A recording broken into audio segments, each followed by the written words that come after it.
Voilà, donc nous allons continuer maintenant sur les vecteurs orthogonaux, c'est-à-dire les vecteurs qui sont perpendiculaires. Orthogonal ou perpendiculaire, dans des études géométriques, c'était ça la même signification. Ok, donc de nouveau, je vais toujours commencer par des illustrations. On a un vecteur U et on a un vecteur V. Et ce que je vous demande de faire déjà, c'est de déterminer donc les composants du vecteur U et vecteur V. Donc vecteur U, c'était 4 et 2. 4 et 2. Vecteur V, c'était 2, 4, 6, 7, 7 et moins 2. Ok. Ensuite, je demande de représenter le vecteur U' tel que U et U' sont perpendiculaires. Là, j'aimerais bien que vous changiez un tout petit peu et j'aimerais bien que vous pourrez changer ceci et que U et U' est un demi fois en termes de norme. Ok, la norme de U' est la moitié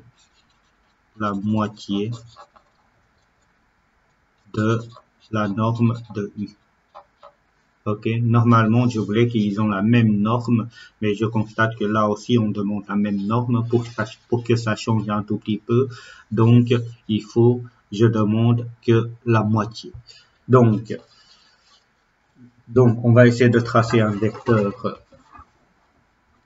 U' qui est perpendiculaire à U, mais sa longueur, ça doit être la moitié. Donc, on peut le tracer à partir de là ou à partir de là, ça n'a pas d'importance. Moi, je vais faire à partir d'ici. Donc, perpendiculaire, ça veut dire il peut soit monter, il y a plusieurs possibilités, hein, soit monter, soit descendre. Ok? Et au niveau de longueur, là, ça fait 4,6. Chez moi, 4,6, mais chez vous, ça doit être quelque chose qui est plus petit. Mais ici, je suis à 2,3. Donc, ça, c'est mon U'. OK? Et pareil, le C, je demande de représenter un vecteur V' tel que V' et V sont parallèles et qu'ils ont la même longueur. Par exemple, pour changer un tout petit peu, au lieu de représenter un vecteur qui est perpendiculaire ici, moi je vais représenter un vecteur qui est perpendiculaire là. Au lieu de monter, je vais essayer de la faire descendre. Ok? Mais avant, la longueur c'était 7,6. Donc je vais essayer de représenter ça. Perpendiculaire, voilà, et la longueur 7,6, c'était bien comme celui-là. Ok, ça c'était mon V'. Ok, ça c'était le vecteur V'. Déterminer les composants de U' et V'. Composants de U', c'est -1, 2. Voilà. -1 et 2. Composant de V', ça sera -2 et 1, 2, 3, 7. Donc, -2 et -7. Voilà. Y a-t-il des liens entre les composants d'un vecteur et son vecteur qui est orthogonal? En fait, ici, s'ils ont la même longueur, on verra peut-être plus clair qu'il y a un lien. Ok.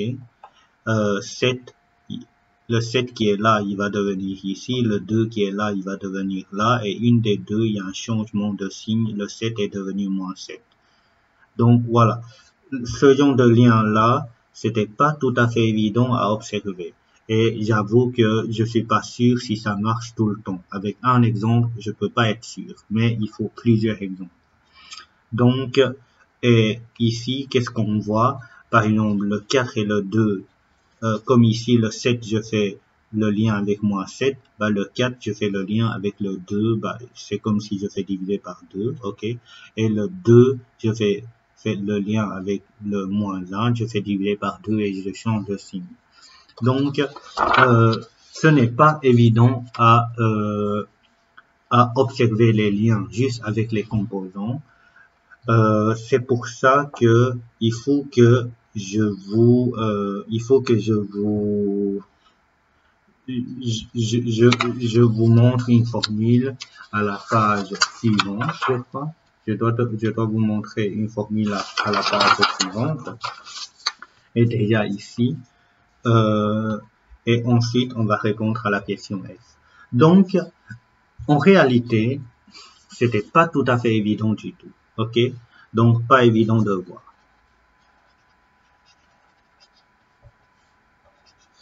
D'observer le lien. Alors là, sans rentrer dans le détail, je vous donne une propriété. Une propriété, c'est que lorsque deux vecteurs sont perpendiculaires ou sont parallèles, donc lorsque deux vecteurs sont perpendiculaires, alors leur produit scalaire, leur produit de la manière suivante, ça doit s'annuler.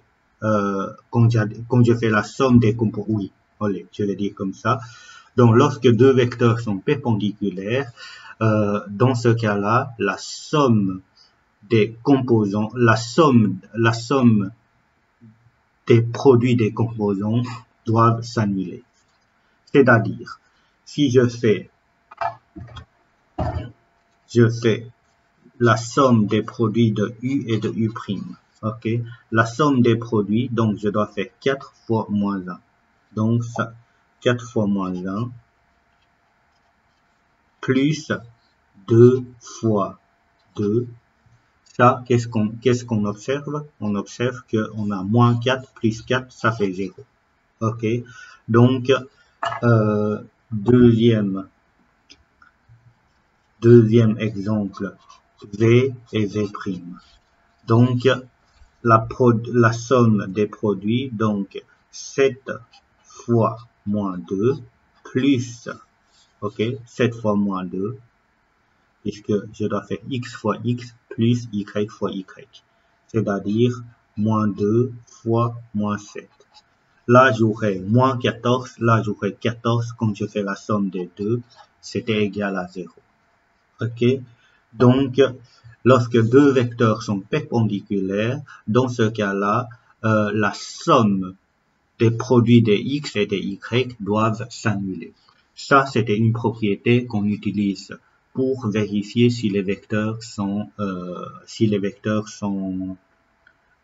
perpendiculaires ou orthogonales. C'est la même chose. Donc, est-ce que U' est la seule vecteur qui est orthogonale à U? Sinon, donnez 4 autres exemples qui lui est orthogonal. Par exemple, ici, on avait dessiné un vecteur U' qui est perpendiculaire à U. Maintenant, on peut aussi avoir des vecteurs comme celui-là. Ok, ce vecteur-là, c'était aussi perpendiculaire. Et on peut aussi, allez, je ne vais pas utiliser cette couleur puisqu'on l'avait déjà utilisé ici.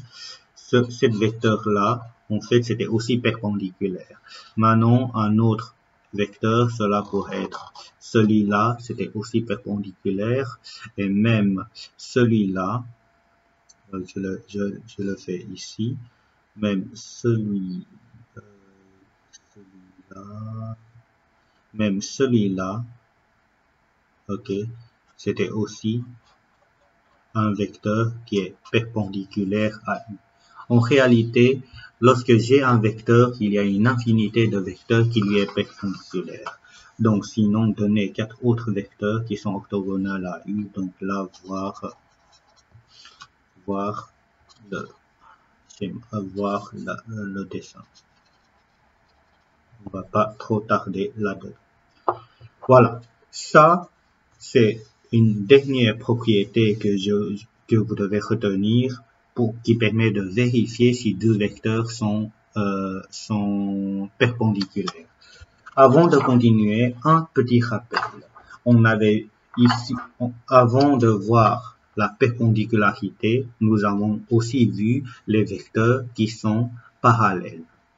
Ok. On avait aussi vu comment vérifier si deux vecteurs sont parallèles. J'invente un exemple. Imaginons que vecteur V c'était 3 moins 2 et vecteur U c'était 5 et 7. 5 et moins 7. Comment vérifier s'ils sont parallèles? Déjà, parallèle, ça a la même signification que collinéaire. Ok, et pour vérifier, on doit faire le produit de ceci, 3 fois moins 7. Est-ce que c'était égal à moins 2 fois 5? Si oui, c'était parallèle, sinon ce n'est pas parallèle. Donc là, j'aurai moins 21 et ici j'aurai moins 10, donc c'était pas parallèle, c'était différent, donc V n'était pas parallèle à U. Ok, mais maintenant, un autre exemple. Imaginons que j'aurai 3 moins 2 et puis j'aurai 18 et 18 et 12. Allez, j'invente. Moins 18 et 12. Dans ce cas-là, est-ce qu'ils sont parallèles? Bon, on va faire la même chose. Donc, je dois vérifier moins 2 fois moins 18. Est-ce que c'était égal à 3 fois 12? 3 fois 12, 36. Moins 2 fois moins 18. Moins nous donne plus. Donc, ça fait 2 fois 18, ça fait 36 aussi. Donc, c'est égal. Dans ce cas-là, oui, ils sont bien parallèles. Ok, ça c'est la méthode que je vous avais expliquée pour montrer si deux vecteurs sont parallèles ou lorsqu'on a 3 points qui sont alignés, on doit aussi faire ceci. Mais aujourd'hui, ce qu'on va essayer de faire, ce que j'essaie de vous montrer, c'était comment vérifier donc les deux vecteurs qui sont perpendiculaires. Donc, je vous conseille, si vous avez peur de mélanger tout, de vraiment faire une synthèse. Dans la synthèse, le premier point, cela pourrait être comment vérifier si deux vecteurs sont parallèles. Et puis, comment vérifier si les 3 points sont alignés. Et puis, comment déterminer la longueur d'un vecteur, et puis comment déterminer le milieu des deux points, et puis comment vérifier si les vecteurs sont perpendiculaires. Ok, il y a aussi encore comment déterminer la distance entre deux points, etc. Tous les petits détails qu'on a vus jusqu'à présent, vous pouvez vraiment faire un petit synthèse avec des exemples qui permet de qui va vous aider à éclairer un tout petit peu la situation, puisque jusqu'à présent, on avait vu tout est assez bien mélangé. Voilà. Donc, on va essayer d'établir une conclusion et après, on va faire donc les exercices. Ok? Donc, conclusion, soit deux vecteurs U et V, si ils sont perpendiculaires, ils sont perpendiculaires si, si quoi? Si XU fois, donc XU fois XV, plus YU fois YV, donc YU fois YV, égale à 0. Ok? Ou encore, d'où on en tire, on n'a pas besoin. On va juste retenir ceci. Ça va? Donc, exercice. Voici 3 points A, B, C. Je demande A, déterminer le vecteur U qui est perpendiculaire à AB. Déterminer, un vecteur U qui est perpendiculaire à AB, mais 2 fois plus long que AB. Donc, j'ai le vecteur AB, un vecteur U qui lui est parallèle, mais 2 fois plus long. Je peux, qui lui est perpendiculaire, mais 2 fois plus long. Perpendiculaire, déjà, ça doit être comme ça. Ok. 2 fois plus long, je dois faire 2 fois. Voilà. Donc, ça, c'était le vecteur U. Ça, c'était donc le vecteur U. Ok. Donc le vecteur U qui est perpendiculaire à vecteur AB, mais 2 fois plus long. Donc ici, ça c'est une illustration donc graphique, mais quand je vous pose une question, nécessairement, j'aurai besoin donc des réponses écrites avec des notations d'un vecteur. Et là, comment on pourra noter ce vecteur? Bah, c'était donc moins 2, moins 4, moins 6, moins 8 et 2. Voilà, ce vecteur-là, c'est un vecteur qui est perpendiculaire à AB et qui est 2 fois plus long. B, déterminer un vecteur qui est perpendiculaire à BC, mais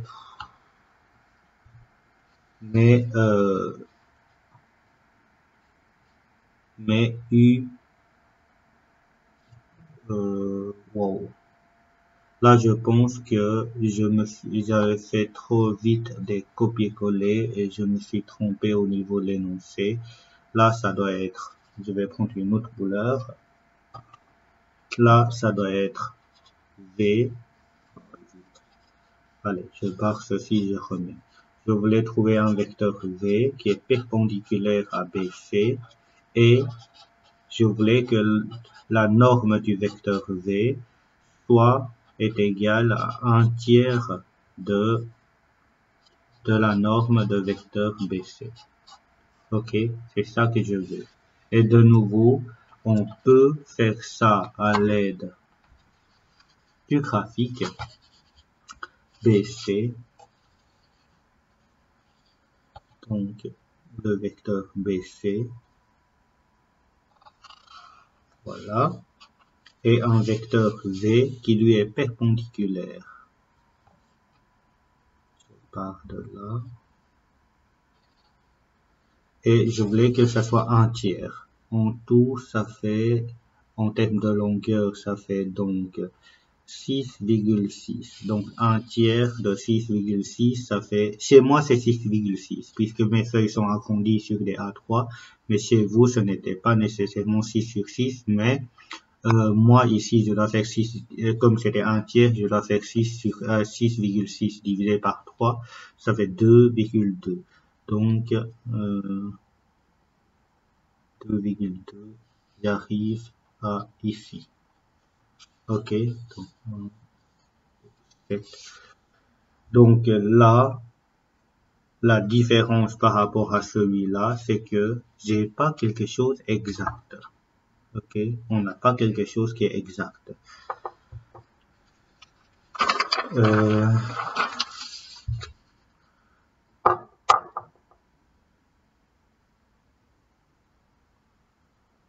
Donc ça tombe pas bien. Donc celui-là, on va pas trop chipoter. C'est pas puisque je voulais pas le faire, c'est puisque c'était pas très intéressant au niveau des exercices. Donc celui-là, on peut la barrer. Ok, on va le barrer. On va essayer de passer au suivant. Donc là, on a encore 2 derniers exercices et après, il reste des problèmes. Donc, ce que je vous demande de faire maintenant, c'est d'arrêter la vidéo et essayer de vous répondre à des exercices 2, exercice 3. Ok. Et je vous demande de prendre, allez, là, je pense qu'un quart d'heure, c'est suffisant pour ces exercices. Une fois que vous avez terminé, vous relancez la vidéo pour corriger donc ce que vous avez fait.